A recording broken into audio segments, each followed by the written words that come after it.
Hi అండి. వీడు నా బెస్ట్ ఫ్రెండ్ కొడుకు. ఈరోజు నా బెస్ట్ ఫ్రెండ్కి బాబు పుట్టాడు. ఎంత బాగున్నాడో చూడండి. అస్సలు యాక్చువల్గా ఏం జరిగిందంటే తనకి ముందు ఇద్దరు పాపలు. ఇప్పుడు ఫస్ట్ పాప 12 ఏళ్ళు, చిన్న పాపకు ఒక 8 ఇయర్స్. తర్వాత వాళ్ళకి డేటు ఒక 10 డేస్ ఎక్స్ట్రా అయినప్పుడు కన్సీవ్ ఏమో, మళ్ళీ ఆడపిల్ల పుడుతుందేమో అని చాలా భయపడిపోయేది. అలాగే పోనీ ఆపరేషన్ చేయించేసుకోవే అంటే లేదు, మగపిల్లడు కావాలని ఇంట్లో అంటున్నారు, థర్డ్ కాన్పు కోసం ఖచ్చితంగా చూడాలని అంటున్నారు, లేకపోతే ఒప్పుకోరట అని చెప్పేసి, అంటే వాళ్ళ పేరెంట్స్ అలాగే వాళ్ళ హస్బెండ్ కూడా అంటున్నారు. కానీ కనాలంటే భయమేస్తుంది థర్డ్ టైం అంటే, ఎందుకంటే మళ్ళీ పాప అయితే ఇబ్బంది కదా అనేసి అన్నది.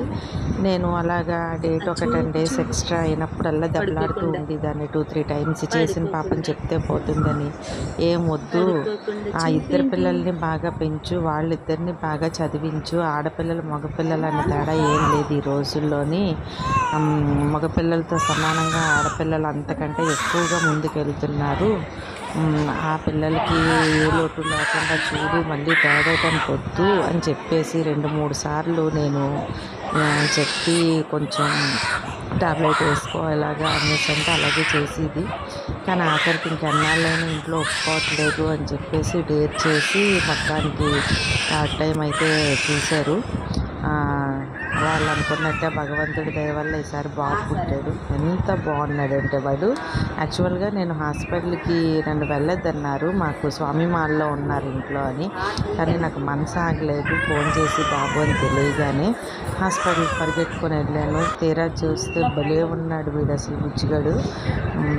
చాలా ఆనందం వేసింది. పాపం అది రాత్రంతా పెయిన్స్తో చాలా నలిగిపోయి ఉంది.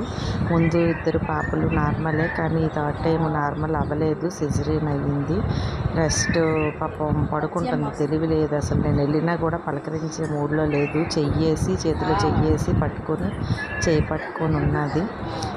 ఒకసారి చూసింది, నవ్వింది, పడుకుంది. నేనైతే మాత్రం ఒక 1/2 అవర్లో వచ్చేద్దామని వెళ్ళిన దాన్ని. వీడిని చూసి 1కి వెళ్ళిన దాన్ని 5:30, 6 వరకు కూడా ఇక్కడే ఉన్నాను. ఇంకా అంత బాగున్నాడు వీడు.